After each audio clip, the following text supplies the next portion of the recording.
ಸ್ವತಂತ್ರವಾಗಿ ಸ್ಪರ್ಧೆ ಮಾಡಿ ಸ್ವಾಭಿಮಾನಿ ಸಂಸದೆ ಅಂತ ಹೊರಹೊಮ್ಮಿದ್ದ ಸುಮಲತಾ ಅವರ ನಡೆ ಈ ಕ್ಷಣಕ್ಕೂ ಕೂಡ ಕುತೂಹಲ ಭರಿತವಾಗಿಯೇ ಉಳಿದಿದೆ.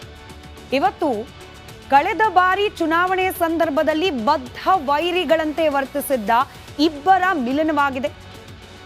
ಕುಮಾರಸ್ವಾಮಿ ಅವರು ನೇರವಾಗಿ ಸುಮಲತಾ ಅವರ ನಿವಾಸಕ್ಕೇನೆ ಹೋಗಿ ಭೇಟಿ ಮಾಡಿ ಮಾತುಕತೆಯನ್ನ ನಡೆಸಿದ್ದಾರೆ.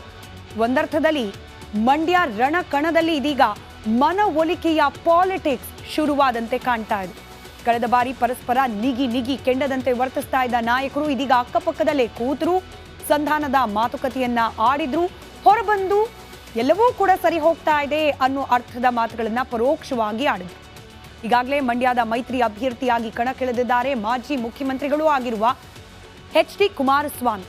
ಹಾಲಿ ಸಂಸದೆ ಸುಮಲತಾ ಅವರು ಕುಮಾರಸ್ವಾಮಿ ಅವರನ್ನ ಮೈತ್ರಿ ಅಭ್ಯರ್ಥಿಯಾಗಿ ಅನೌನ್ಸ್ ಮಾಡ್ತಾರೆ ಅನ್ನೋ ಚಿಕ್ಕ ಸೂಚನೆ ಸಿಕ್ಕ ಕ್ಷಣದಿಂದಲೂ ಕೂಡ ಮೌನಕ್ಕೆ ಶರಣಾಗಿದ್ದಾರೆ.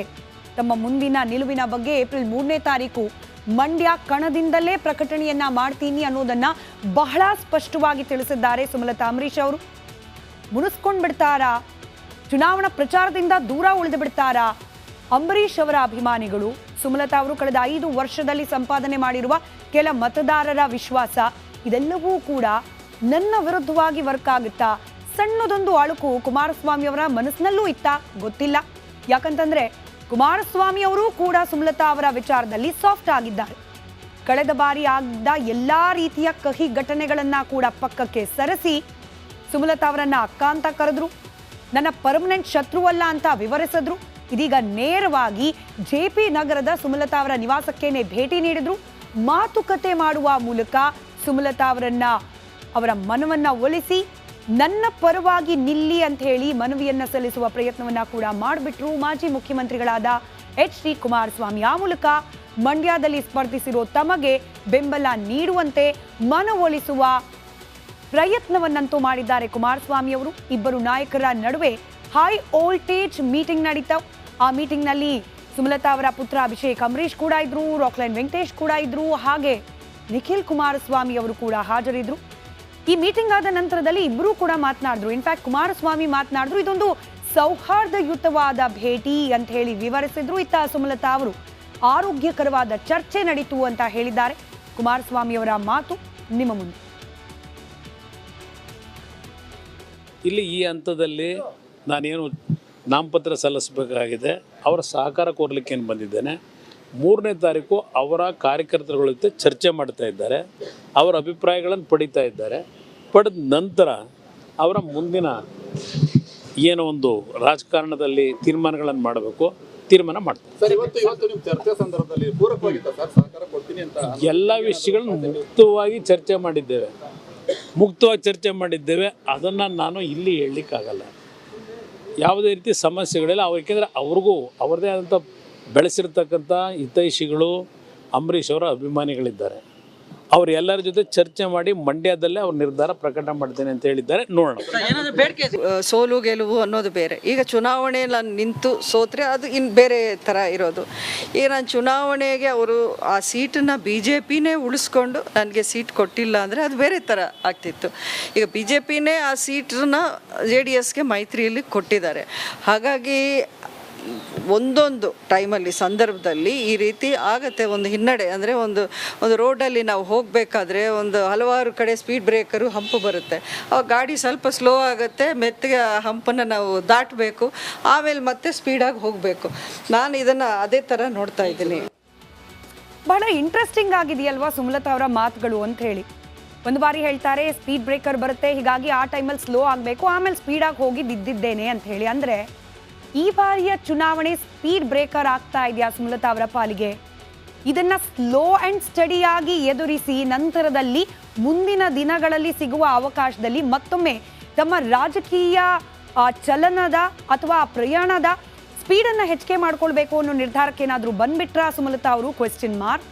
ಇದರ ಜೊತೆಗೆ ಸುಮಲತಾ ಅವರು ಹೇಳ್ತಾರೆ, ಮೋದಿ ಅವರ ಕೈಯನ್ನ ಮೇಲಕ್ಕೆತ್ತುವ ಸಲುವಾಗಿ ನಾವು ಹೋರಾಟವನ್ನ ಮಾಡಲಿಕ್ಕೆ ಇಬ್ಬರೂ ಕೂಡ ಸಿದ್ಧರಿದ್ದೇವೆ ಅನ್ನುವ ಮೂಲಕ ಕುಮಾರಸ್ವಾಮಿ ಅವರ ಸ್ಪರ್ಧೆಯನ್ನ ಪರೋಕ್ಷವಾಗಿ ಒಪ್ಕೊಂಡ್ಬಿಟ್ರ? ಅದು ಕೂಡ ಕ್ವೆಶ್ಚನ್ ಮಾರ್ಕ್. ಎರಡೂ ಕ್ವೆಶ್ಚನ್ ಮಾರ್ಕ್ಗಳಿಗೆ ಉತ್ತರ ಸಿಗಬೇಕು ಅಂದರೆ ಏಪ್ರಿಲ್ 3ನೇ ತಾರೀಕುವರೆಗೂ ಕಾಯಲೇಬೇಕು. ಸುಮಲತಾ ಅವರ ನಿರ್ಧಾರ ಅಧಿಕೃತವಾಗಿ ಅವರೇ ಪ್ರಕಟಣೆ ಮಾಡಲಿಕ್ಕೆ ಏಪ್ರಿಲ್ 3 ಮುಹೂರ್ತ ನಿಗದಿಯಾಗಿದೆ. ಇನ್ನು ಇವತ್ತು ಬೆಳಗ್ಗೆ ಕುಮಾರಸ್ವಾಮಿ ಹಾಗೆ ಸುಮಲತಾ ಅವರು ಭೇಟಿ ಆಗ್ತಾರೆ ಅನ್ನೋ ಸುದ್ದಿಯನ್ನ ಮೊದಲು ಬ್ರೇಕ್ ಮಾಡಿದೆ ರಿಪಬ್ಲಿಕ್ ಕನ್ನಡ. ಈ ಸುದ್ದಿ ಯಾವಾಗ ಮಾಧ್ಯಮಗಳಲ್ಲಿ, ಬೇರೆ ಮಾಧ್ಯಮಗಳಲ್ಲೂ ಕೂಡ ಅದಾದ ನಂತರ ಪ್ರಸಾರ ಆಗಲಿ ಪ್ರಾರಂಭವಾಯಿತು. DK ಸುರೇಶ್ ಅವರ ಪರವಾಗಿ ಪ್ರಚಾರ ಮಾಡಲಿಕ್ಕೆ ಅಂತ ಹೇಳಿ ಅಖಾಡಕ್ಕಿಳಿದಿದ್ದ DK ಶಿವಕುಮಾರ್ ಅವರನ್ನ ಪ್ರಶ್ನೆ ಮಾಡಿದ್ರು ಮಾಧ್ಯಮ ಮಿತ್ರರು. ಕುಮಾರಸ್ವಾಮಿ ಅವರು ಸುಮಲತಾ ಅವರನ್ನ ಭೇಟಿಯಾಗ್ಲಿಕ್ಕೆ ಹೋಗ್ತಿದ್ದಾರಲ್ಲ, ಏನ್ ಹೇಳ್ತೀರಿ ಅಂತ ಹೇಳಿ ಸಂದರ್ಭದಲ್ಲಿ DK ಶಿವಕುಮಾರ್ ಅವರು ರಿಯಾಕ್ಟ್ ಮಾಡಿದಿತ್ತಲ್ಲ, ಅರೆ ಅವರಿಬ್ರು ಮಿತ್ರರು ಅಂತಾದ್ರೆ ನಾನು ಯಾಕೆ ಶತ್ರು ಆಗಬೇಕು? ನಿಜವಾಗ್ಲೂ ಕೂಡ ಸುಮಲತಾ ಹಾಗೆ ಕುಮಾರಸ್ವಾಮಿ ಅವರು ಈ ರೀತಿಯಲ್ಲಿ ಸ್ನೇಹ, ಸಮ್ಮಿಲನ ಇತ್ಯಾದಿಯಲ್ಲಿ ಆಗಬಹುದು ಅಂತಂದ್ರೆ ಹಿಂದೆನೇ ಆಗಬಹುದಾಗಿತ್ತಲ್ಲ, ಇಲ್ಲಿವರೆಗೂ ಯಾಕೆ ಕಾಯ್ತಾ ಕೂತರು ಅಂತ ಹೇಳಿ ವ್ಯಂಗ್ಯವಾಡಿದ್ದಾರೆ.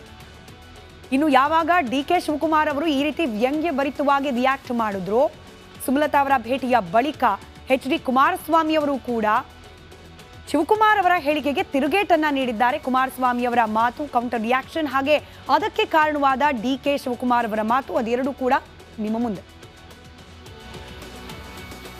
ಅಲ್ವೋ, ನಾನು ಯಾವ ವೈರಿ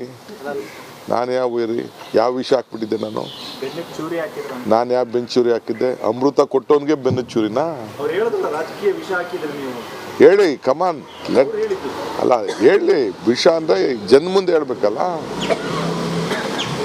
5 ವರ್ಷ 38 ಜನ ಗೆದ್ದವ್ರನ್ನ ಈ ರಾಜ್ಯದ ಮುಖ್ಯಮಂತ್ರಿ ಅನ್ಸಿದ್ನಲ್ಲ ತಿರ್ಗಾ ವಾಪಸ್ಸು ಕಾಂಗ್ರೆಸ್ ಪಾರ್ಟಿ. ವಿಷನ ಅದು? ಮಳೆಯಲ್ಲಿ ಬೆಳೆಯಲ್ಲಿ ಹೋರಾಟ ಮಾಡಿದ್ನಲ್ಲ, ವಿಷನ ಅದು?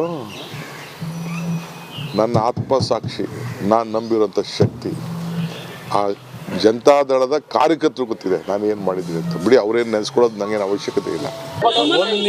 ಒಂದ್ ನಿಮಿಷ ಅವರು ಪಾಪ ವೈರಿ ಅಲ್ಲ, ನಾನು ಬಹಳ ದೊಡ್ಡ ಮಟ್ಟದ ಹಿತೈಷಿಗಳು. DK ಸುರೇಶ್ ಅವರು, DK ಶಿವಕುಮಾರ್ ಅವರು ನನ್ನ ದೊಡ್ಡ ಹಿತೈಷಿಗಳವರು, ಭಾಳ ದೊಡ್ಡ ಹಿತೈಷಿ. ಅವರಷ್ಟು ಹಿತೈಷಿಗಳು ನನಗೆ ಯಾರೂ ಇಲ್ಲ. ಅದು ಕಾಂಗ್ರೆಸ್ ನಾಯಕರು ಪದೇ ಪದೇ 5 ವರ್ಷ ಸರ್ಕಾರ ನಡೆಸಲಿಕ್ಕೆ ನಾವು ಮುಕ್ತವಾದ ಬೆಂಬಲ ಕೊಟ್ಟಿದ್ದು, ಸರ್ಕಾರ ಇವ್ರು ನಡೆಸ್ಕೊಳ್ಳಿಕ್ಕಾಗಲಿ, ಇದೆಲ್ಲ ಮುಗಿದೋಗಿರೋ ಅಧ್ಯಾಯ, ಅನುಭವಿಸಾಗಿದೆ. ಯಾರು ಹಿತೈಷಿಗಳು ಯಾರು ಶತ್ರುಗಳು ಅದೆಲ್ಲ ಮುಂದಿನ ದಿನಗಳಲ್ಲಿ ತೀರ್ಮಾನ ಆಗ್ತದೆ. ಅವ್ರ ಹಿತೈಷಿಗಳಾಗಿದ್ದರೆ ರಾಮನಗರದಲ್ಲಿ ನಮ್ಮ ಏನೋ ಒಂದು 25 ವರ್ಷದ ಸಂಬಂಧ ಜನಗಳ ಜೊತೆ ಇಟ್ಟಿದ್ದೆ, ಅಲ್ಲಿ ಬಿಲಾ ಕೊರೆಯಲಿಕ್ಕೆ ನಾನು ಹಿತೈಷಿ ಅಂತ ಬಂತು. ನಾನು ಬಿಲಾ ಕೊರೆದಿದ್ದಲ್ಲಿ ನನ್ನ ಕಾರ್ಯಕರ್ತನ ಕೊಂಡ್ಕೊಂಡಿದ್ದು. ಇವತ್ತು ಏನು ನಡೀತಾ ಇದೆ? ದುಡ್ಡಿನಲ್ಲಿ ಕೊಂಡ್ಕೊಂಡು ರಾಜಕಾರಣ ಮಾಡ್ತಾ ಇದ್ದೀರಿ ಲೀಡರ್ಗಳನ್ನ. ಇದು ಹಿತೈಷಿಗಳು ಮಾಡೋ ಕೆಲಸನಾ? ಅಂತ ಕಾಲ ನಿರ್ಧಾರ ಮಾಡೋದು ಬನ್ನಿ. ರಾಜಕೀಯ ಕ್ಷೇತ್ರನೇ ಹಾಗೆ ಅಂತ ಹೇಳಿ ಜನಸಾಮಾನ್ಯರಿಗೆ ಯಾರಿಗೆ ಶತ್ರುನೋ, ಯಾರಿಗೆ ವಿಷ ಹಾಕ್ತಾರೋ, ಯಾರ ಪರವಾಗಿ ನಿಲ್ತಾರೋ, ಇದನ್ನಷ್ಟು ಸುಲಭವಾಗಿ ಅರ್ಥ ಮಾಡ್ಕೊಳ್ಳಿಕ್ಕೆ ಸಾಧ್ಯ ಇಲ್ಲ. ಮೇಲ್ನೋಟಕ್ಕೆ ಒಂದು ರೀತಿ ಮಾತುಗಳು ಬರ್ತಿರುತ್ತೆ, ಒಳಗೊಳಗೆ ಬೇರೆ ರೀತಿ ಮಸಲತ್ತುಗಳು ನಡೀತಾ ಇರುತ್ತೆ. ಅಲ್ಲಿಗೆ ಕುಮಾರಸ್ವಾಮಿ ಅವರ ಮಾತು ಹಾಗೆ DK ಶಿವಕುಮಾರ್ ಅವರ ಮಾತನ್ನ ಅಲ್ಲಿಗೆ ಬಿಟ್ಟು ಮುಂದುವರಿಯೋಣ. ಸುಮಲತಾ